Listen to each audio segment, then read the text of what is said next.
지난주 영국에서 G7 세계 정상회담이 있었습니다. 대한민국이 게스트로 초청국으로 참석을 했는데 나중에 그 회담을 할 때 찍은 사진을 보니까 의장국의 영국 총리의 오른편 자리에 문재인 대통령이 앉아 있었습니다. 저는 그 그림과 사진을 보면서 이게 무슨 일이지? 지금 세계에 어떤 지각 변동이 일어나고 있는 것일까? 그리고 대한민국의 위치와 위상이 달라진 것을 그 사진과 세계 언론을 통해서 알게 되었습니다. 우리가 과거의 역사를 돌아보면 세계 제2차 세계대전이 끝나고 난 다음에 소련과 미국 사이에 냉전 시대가 시작이 되었습니다. 그리고 서방 진영을 대표하는 절대 강자가 미국이었어요. 저희 신학교 은사인 교수님이 그 세계 재패에 대한 미국의 야심이라는 그런 책을 쓰기도 하셨는데, 미국이 이 서방 세계를 대표하고 모든 세계의 질서를 통제하고 싶은 그런 야심이 미국에게는 있었습니다.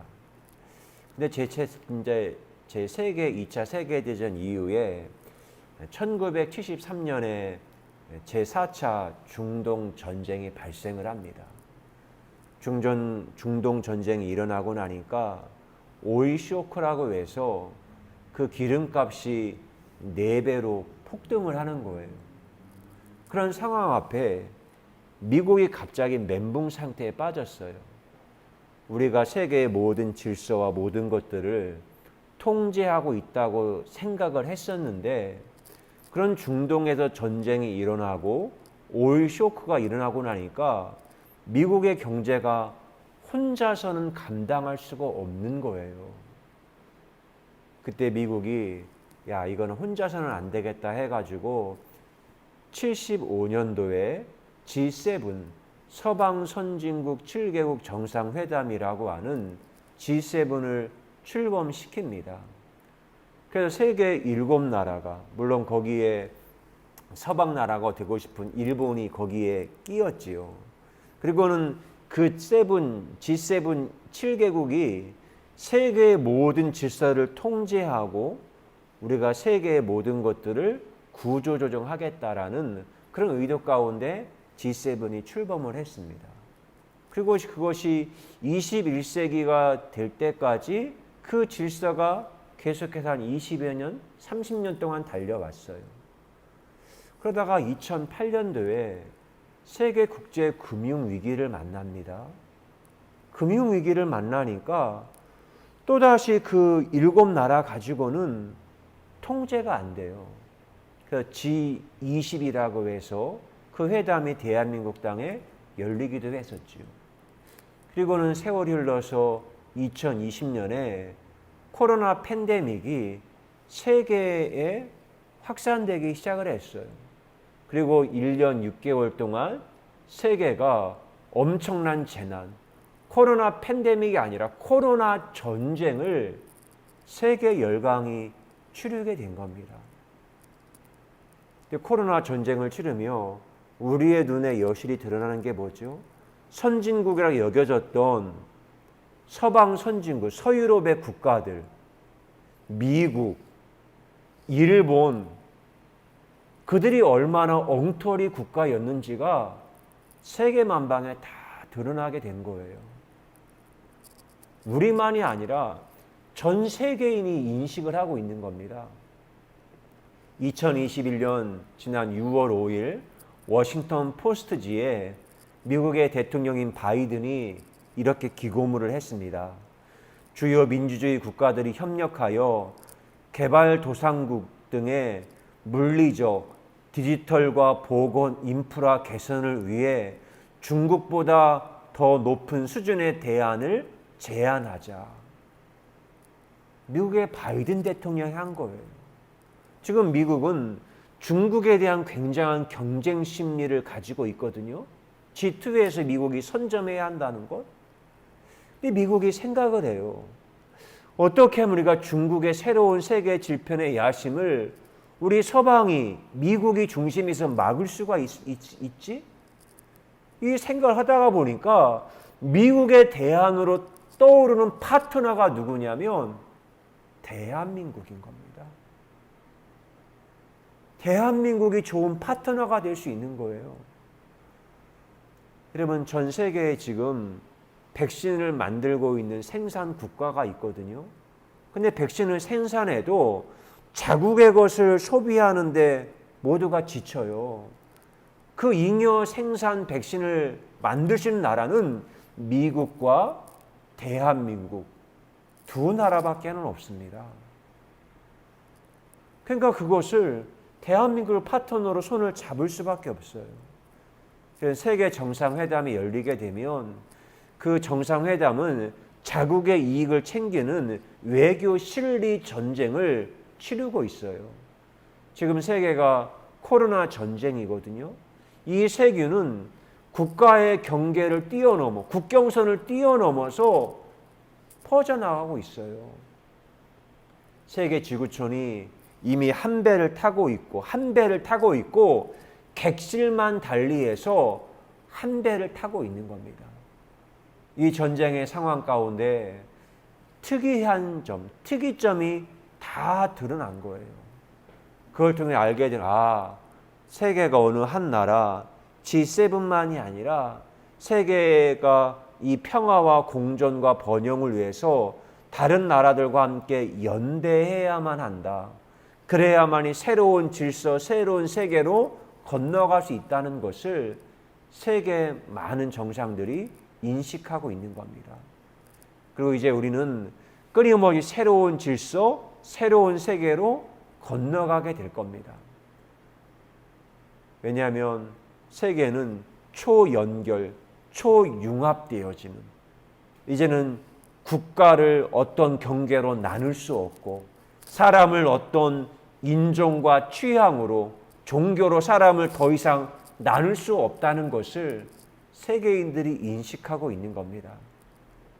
폴란드의 노벨 문학상을 수상한 비스와바 심보르스카가 시편이라는 시에서 이렇게 말했습니다.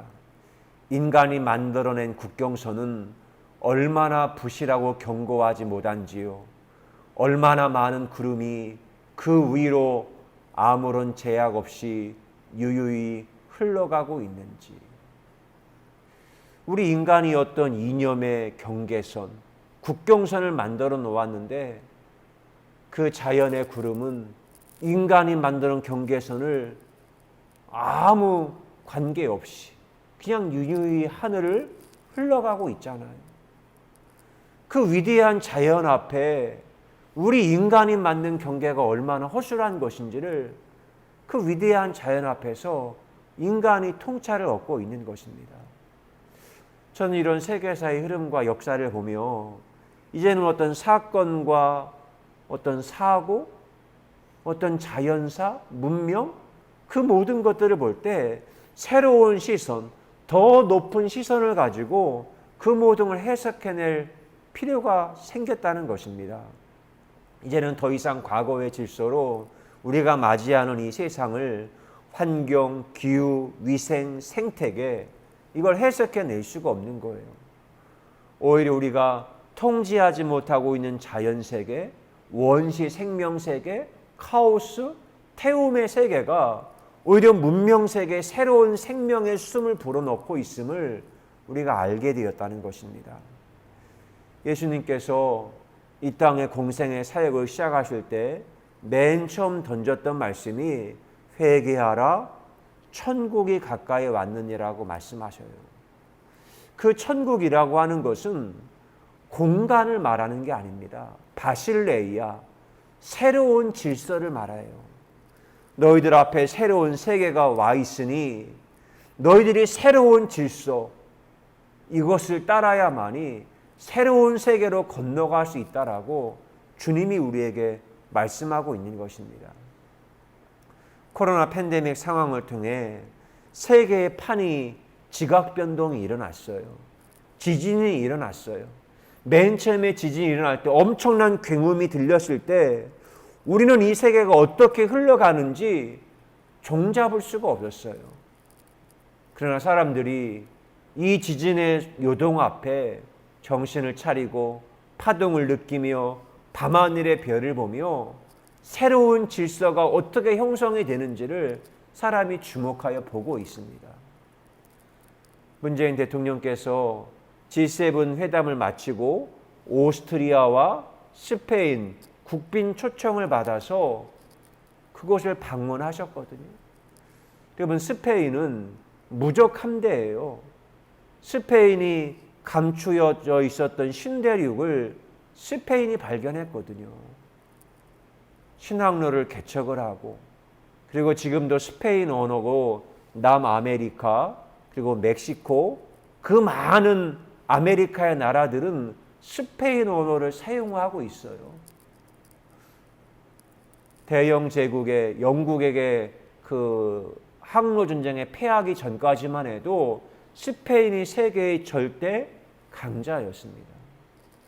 그런데 이번에 문재인 대통령께서 그 스페인 의회를 방문했을 때 스페인 의회 의장과 함께 1730년에 기록되어진 옛날 이 동양의 고지도를 스페인 의회 도서관이 공개를 했어요. 그 지도를 공개해 놓았더니 울릉도, 독도, 심지어 대마도까지도 대한민국 영토로 그려져 있는 거예요. 스페인이 이거를 하면 일본이란 나라가 본다는 사실을 몰랐을까요? 엄청난 갈등의 요소가 발생할 수도 있다는데 이미 스페인은 독도가 어느 나라 땅인지 이미 알고 있었다는 거거든요. 침묵하고 있었을 뿐이지. 근데 자국의 이익을 위해서 진실을 감추고 침묵했던 거예요.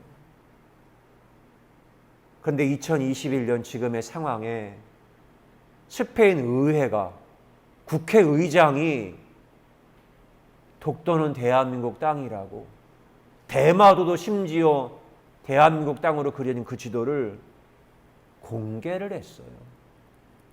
왜? 그것이 자국의 이익에 도움이 된다고 생각을 하니까. 이런 2021년 12월에 스페인 카탈루냐 지역에 있는 일본의 닛산 자동차가 이제는 떠납니다. 폐쇄가 결정이 됐어요. 유럽의 자동차 생산기지 두 번째가 스페인이랍니다. 5,000명이 일자리를 잃어요.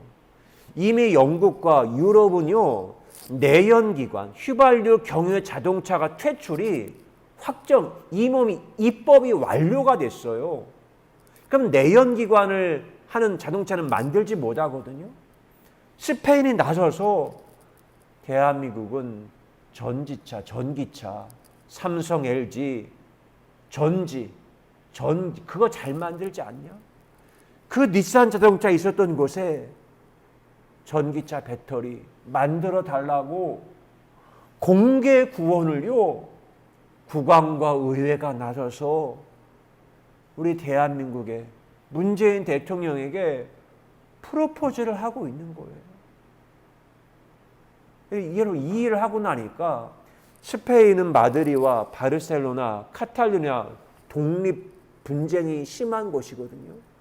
그런데 이 일로 말미암아 그 독립 분쟁도 그냥 쑥 들어가 버렸어요. 이걸 통해 아는 것은 지금 세계의 질서가 지각 변동이 일어나고 있다는 거예요.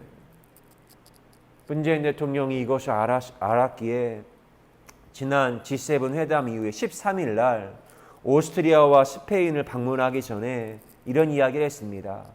이제 우리는 우리 운명을 스스로 결정하고 다른 나라와 지지와 협력을 주고받을 수 있는 나라가 됐다. G7 정상을 만나고는 그걸 느끼신 거예요. 이제 이 나라의 민족을, 운명을 우리 스스로가 결정할 시점이 되었다. 근데 이것은요, 우리에게 엄청난 자부심을 가져다 줘요. 우리의 심리에 엄청난 변화가 생겼습니다. 우리는 이제까지 개발도상국이었고 중진국이었고 선진국에는 미치지 못했지만 가장 중진국에 앞선 거라고 생각을 했는데, 이제는 문화와 의료와 스마트 기기를 통해서 우리 운명을 스스로 결정할 위치에 섰다라고 하는 이 정신적인 자부심을 우리가 갖게 되었어요. 우리가 그동안은 식민사관, 식민지 교육에 길들여졌고 그 식민사관에 만들어진 교육 시스템에 의해서 자랐기 때문에 우리는 비교하며 끊임없이 죄책감과 열등감이 우리의 심리 가운데 내면화되어 있었거든요. 그래서 누군가에게 꼭두각시가 돼서 끌려가던 존재였는데, 이제는 우리가 꼭두각시가 아니구나. 우리나라의 운명을 스스로 결정할 시점권에 서 있구나. 이것을 알게 된 겁니다. 그런데 이렇게 된 것이 이 대한민국의 DNA가 자랑스럽게 여겨지는 거예요. 대한민국은 초연결, 초융합. 여러분, 세계 디지털 5G 속도가 가장 빠른 나라가 대한민국이에요. 과거에는 한국인이 빨리빨리 한다는 것이 조롱으로 내면화되었거든요. 그런데 이것이 이제는 경쟁력, 고유한 숨결이 됐어요. 이런 대한민국이 세계의 국가 전화번호가 뭔지 아시죠? 8이에요, 빨리. 근데 그게 빨리빨리가 옛날에는 열등감의 단어였는데 이제는 질서가 바뀌고 나니까 자부심의 단어가 됐어요. 자부심의. 그리고 이제는 우리의 길을 스스로 만들어 가요.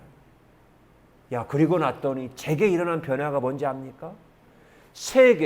외부 세계가 정해준 시간표, 경로, 그것을 따라가지 않고 이제는 대한민국의 시간, 나 황상제의 시간, 성찬교회의 시간은, 경로는 스스로 만들어가고 스스로 시간표를 설정하고 간다라고 하는, 스스로 질문하고 스스로 사유하고 스스로 성찰하고 스스로 정의하는 빅뱅의 길을 가게 되었다는 거예요. 여러분, 외부 세계가 정해서 가는 질서를 따라가는 것은 노예라고 합니다. 타인이 시켜서 하는 건 노예예요. 스스로 하는 사람이 바로 자유인입니다. 저는 이제야 제가 자유인이 된 걸 느껴요. 이제까지는 과거 종교 생태계 안에, 문명의 생태계 안에 갇혀서 누가 시켜주는 거, 그걸 갔는데 이제서야 제가 자유인이 된 걸 느껴요. 내가 이제 스스로 자유인이 되어, 주인이 되어 이 길을 가고 있구나. 이런 사람의 이 중심을 잡아주는, 홀로 잘 서게 하는 것이 있으려면 이 코어 근육, 허리, 이 디스크, 이게 건강해야 합니다. 여러분 아시잖아요. 사람이 디스크, 허리가 아프면요, 이게 정신이 제정신이 아니에요. 뭔가 진짜 어둠의 귀신이 내 몸에 붙어 따라다니는 것 같아요. 허리가 아프고 디스크가 아프면요, 어떤 증상이 생기냐면 좋은 게 좋은 거로 안 보여요.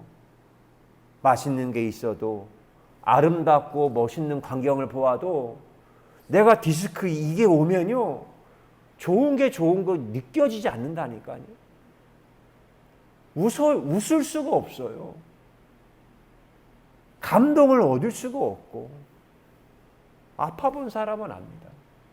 그런데 내 인생을 잡고 있는 이 코어가 어떤 걸까 생각할 때 제 마음에 여겨진 것이 마음이라고 여겨져요. 마음. 마치 허리, 디스크, 코어 근육을 통해서 온 신경이, 머리부터 발끝까지 신경이 연결되어 있는 건 아시죠? 그 신경이 눌렸다가 펴졌다 하는 거예요. 근데 마찬가지로 마음이 머리부터 발끝까지 모든 걸 다 연결시켜 놓은 거예요. 근데 그동안 저의 마음이 식민사관에 의해서 눌려 있었어요. 신경을 누르고 있었어요. 심지어는 얼마나 눌렸는지 고통이 고통인 줄도 몰랐어요. 죄책감, 열등감인지도 몰랐다니까요.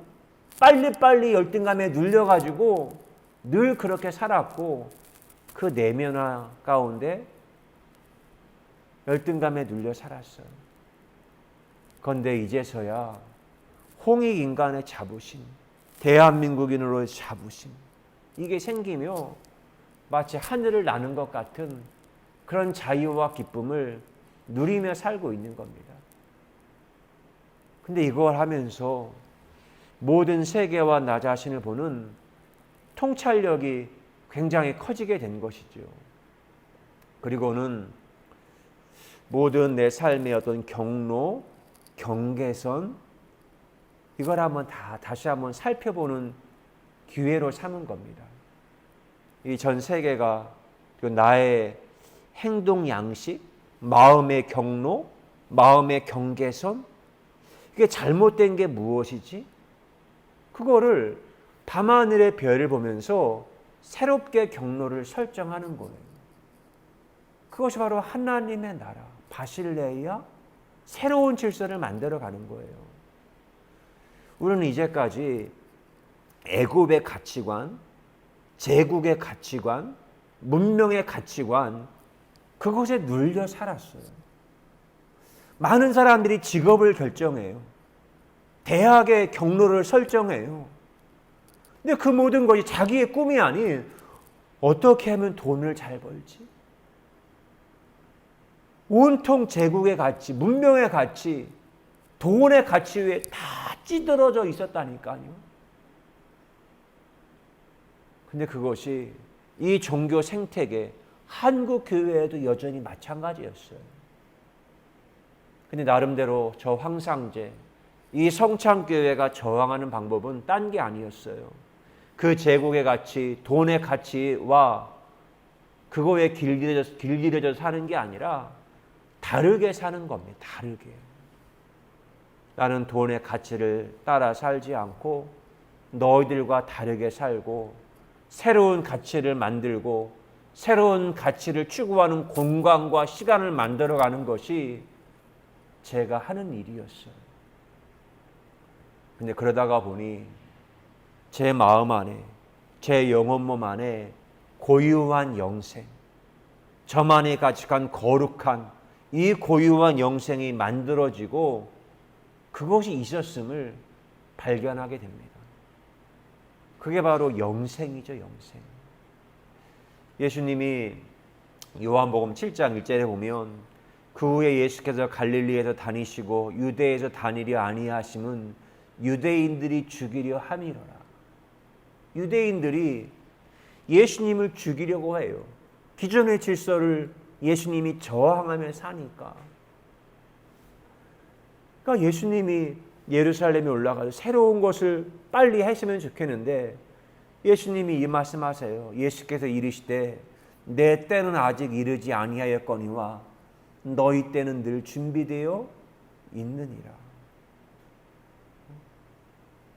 예수님은 아직 당신의 때가 아니라고 말씀하세요. 그리고 주님이 때가 되었을 때 예루살렘에 가시고 때가 되었을 때 하나님의 시간표에 맞추어 채찍에 맞으시고 십자에 못 박히시고 무덤에 갇혀 죽으십니다. 하나님의 때, 예수님의 시간에 예수님이 이 땅에 죽으셨어요. 근데 예수님이 죽으셨는데 예수님이 죽으신 그 무덤이 빈 무덤이요.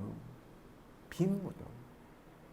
그리고 예수님은 부활하신 후에 부활하셨다가 시간이 채한 다음에 승천하셨어요. 그 공간을 확장시키세요. 부활 승천하신 다음에 하나님의 때 오순절 시간이 찬 시간에 이 땅 가운데 예수님 몸으로 온 것이 아니라 성령으로 이 땅 가운데 다시 오셨지요. 마가 다락방 기도하는 곳에 예수님이 성령으로 바람같이 불같이 성령으로 임하셨어요. 빛과 바람으로. 파동과 바람은요, 눈에 보이지 않는 세계예요. 그걸 통해서 확장시켜가요. 이런 바람과 파동은 인간이 만든 경계에 갇히지 않습니다. 새로운 시간과 공간을 확장시켜 가세요.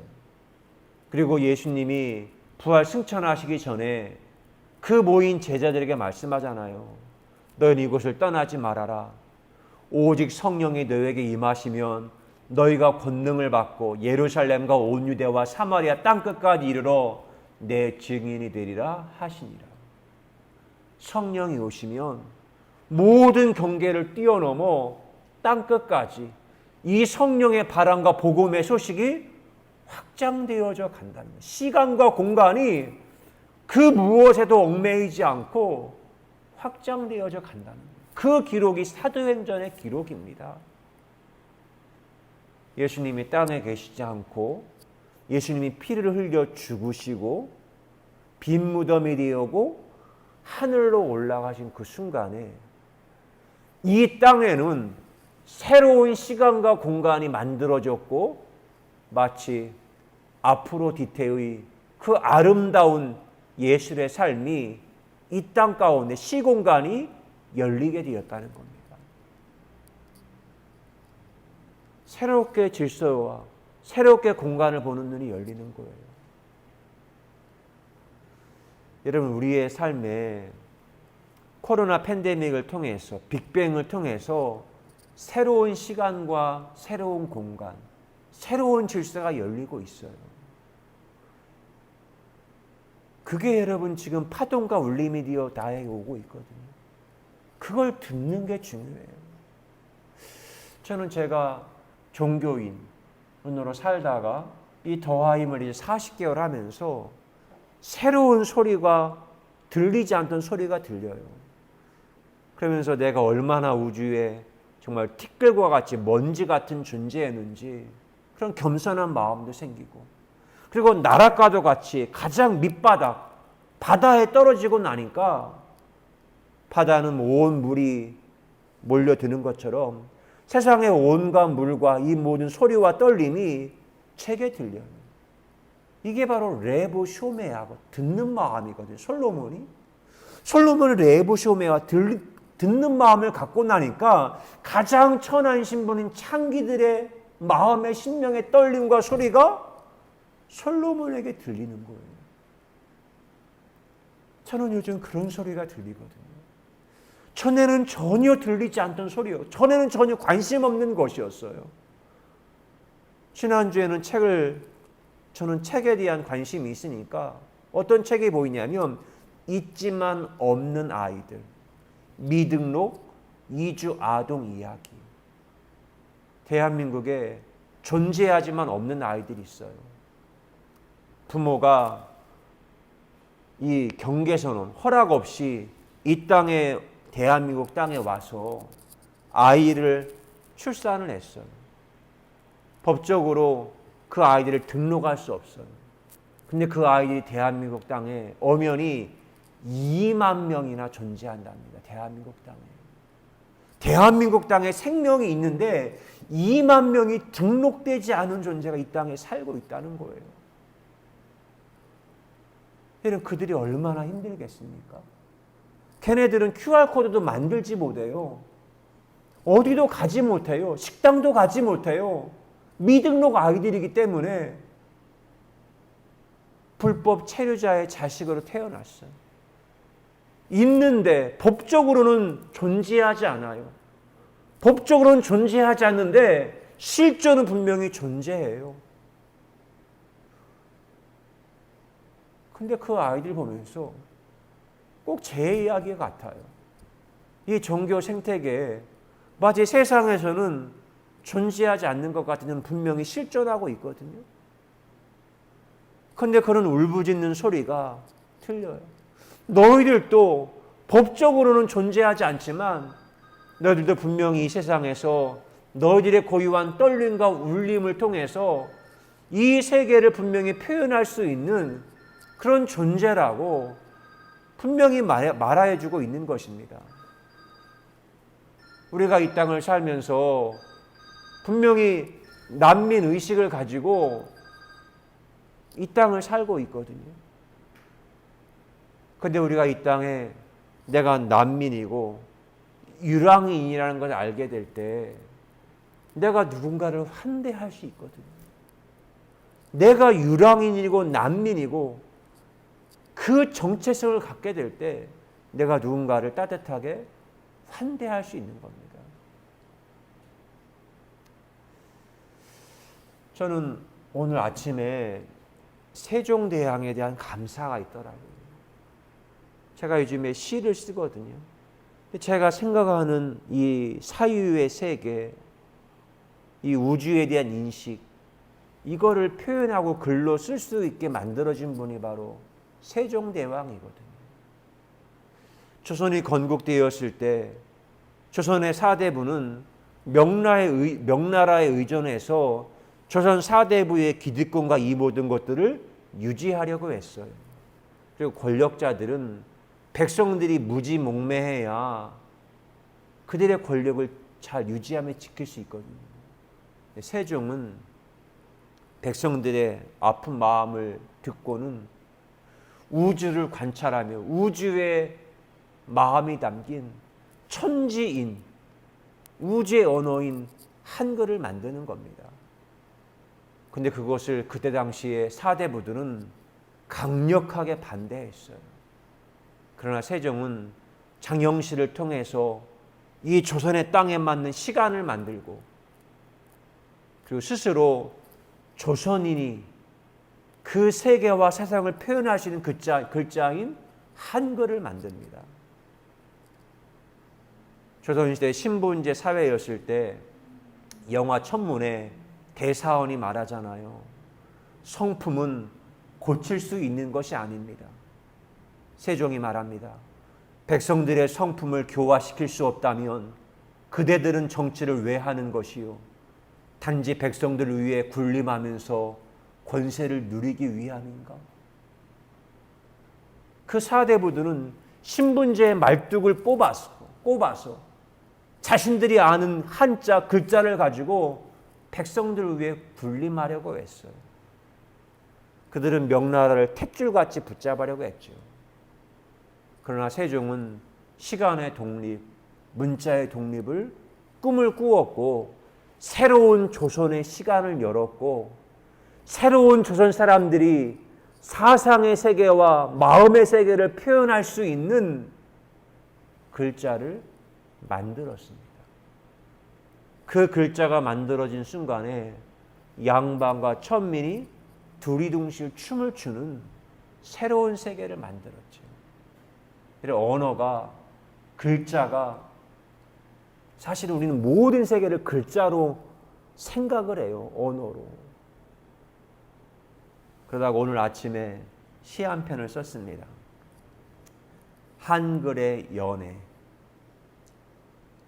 아침 세종의 한글로 뉴런의 자유로운 배틀질에 카오스의 무대 코스모스로 스케치한다. 창문을 여니 스스로 그러함의 바람, 삶 너머에서 부르는 떨림, 한글로 기록하지. 우주의 모든 울림을 자음과 모음의 결합으로 눈을 감고 꿈꾸게 하는 고유한 진동수 스치고 스미지. 색 안경을 끼고 보는 사람들, 한글의 위치, 한글의 넓이, 길이, 두께에 들어왔다가 별을 헤아리며 보금자리에 잠드네. 하늘의 소리, 땅의 씨앗이 된 한글, 이도의 꿈, 길을 모르는 벗의 별자리 되었네. 기도합니다. 좋으신 하나님 감사합니다. 우리 사람은 하나님의 숨이 깃들어 있는 하나님이 아니고서는 설명할 수 없는 하나님의 영원한 생명을 간직한 하나님의 형상을 닮은 존재입니다.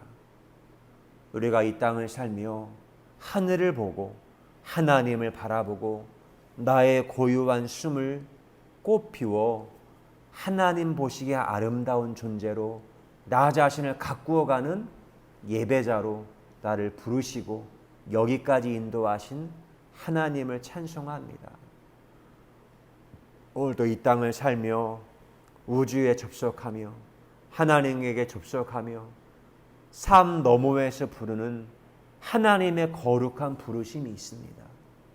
그때 울타리를 넘어간다는 것은, 산을 넘어간다는 것은 알 수 없는 미지의 세계이지만 내 마음에 하나님을 향한 거룩한 호기심, 떨림이 있기에 삶 너머에서 부르시는 그 하나님의 부름에 응답하여 본토, 친척, 아비집을 떠나 새로운 질서, 하나님의 나라 만들어가는 거룩한 예배자의 삶을 살 수 있도록 하신 것 감사합니다. 사랑합니다. 예수 그리스도의 이름으로 기도드리옵나이다. 아멘. 참 예수 173번입니다.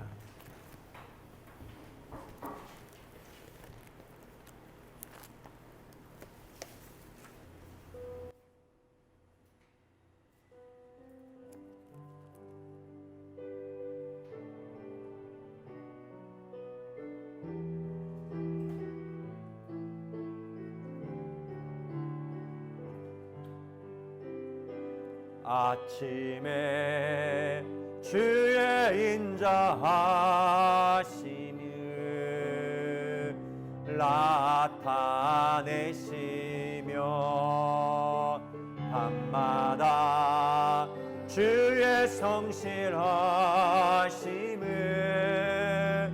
베품이 좋으나이다. 아침에 주의 인자하심을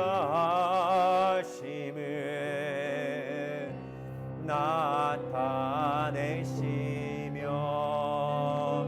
밤마다 주의 성실하심을 베품이 좋으나이다. 여호와께 감사하며 주의 이름을 찬양. 여호와께 감사하며 주의 이름을 찬양.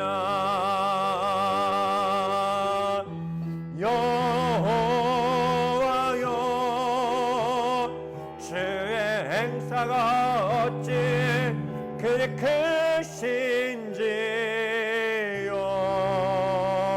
주의 생각이 심히 깊으시나이다.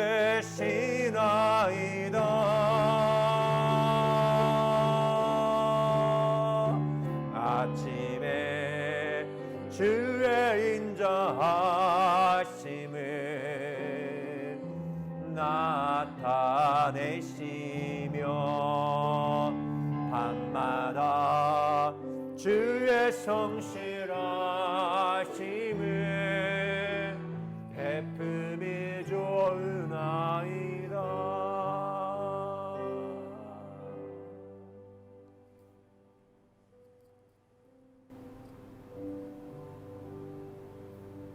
우리 인간 안에는 하나님의 거룩한 이 고유한 숨, 하나님의 숨결이 우리에게 깃들어 있습니다.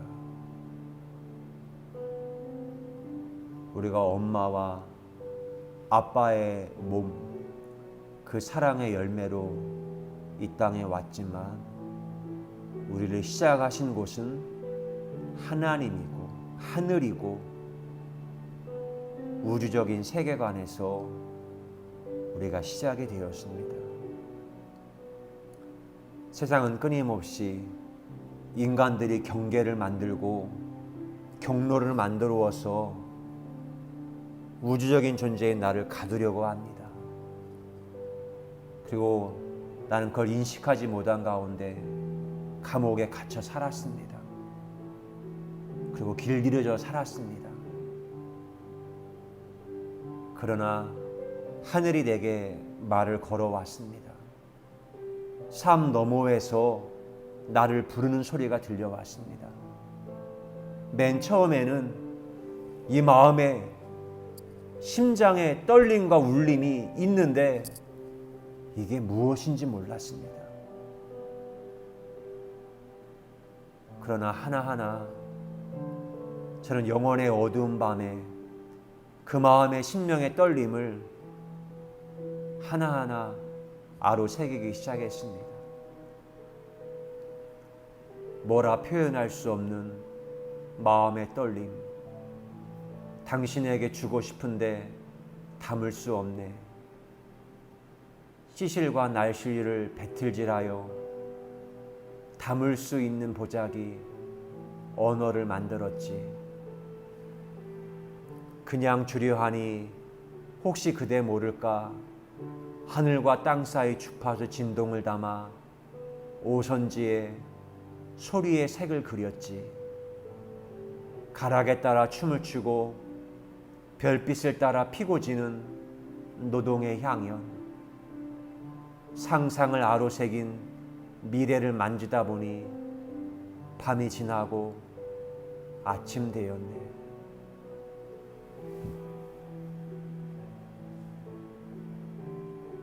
밤하늘의 변을 보며 하늘과 땅을 관찰하고 인간을 보며 천지인이 담긴 우주의 질서가 담긴 별의 질서가 담긴 언어, 글자 한글을 세종대왕이 만들어 우리에게 선물해 주었습니다. 가장 아름다운 언어, 우리는 늘 사용하고 있기 때문에 모르지만 저는 한글을 대할 때 우주의 질서를 느끼고 우주의 질서를 글자에 담아 문학의 언어로, 시적 언어로, 울림 있는 노래로 표현하는 이 삶이 너무 아름답게 다가옵니다. 오 하나님, 우리가 그 하나님의 소리와 진동, 우주의 소리를 느끼고 그 소리와 진동을 이 땅에 실현하는 거룩한 예배자의 삶으로 우리를 부르신 것 감사드립니다. 우리가 이 땅에 하나님의 고유한 그 진동, 주파수를 이 땅에 아름답게 잘 실현해 나가는 저희의 삶이 되도록 축복해 주옵소서. 여전히 세상의 프레임에 갇혀서 색안경을 끼고 보는 사람들 있습니다. 그러나 한글의 위치, 한글의 넓이, 깊이, 두께에 들어오면 그 모두가 다 윤동주와 같이 별을 헤아리다가 한글의 숨에 잠겨 보금자리 만들고 꿈을 꾸는 사람이 됩니다. 오 하나님, 그 하늘의 소리, 땅의 씨앗이 된 한글, 우리가 그 가운데 걸어가며 길을 모르는 벗에 별자리를 만들고 시를 만들고 소설을 만들고 많은 디지털의 언어로 기록을 해서 이 땅과 세계를 살리는 거룩한 왕 같은 제사장 민족으로 이 대한민국을 사용해 주신 것 감사드립니다. 물론 더 고유하게 이 독립의 떨림을 통해서 세상을 섬길 수 있게 하신 것 감사드립니다. 이제는 우리의 생명이신 예수 그리스도의 은혜와 하나님 아버지의 크고 놀라워진 사랑하심과 성령님의 감화 감동 위로 교통하심의 역사가 하나님을 예배한 사랑하는 모든 주의 자녀들 위해 영원히 함께 하시기를 간절히 축원하옵나이다. 아멘.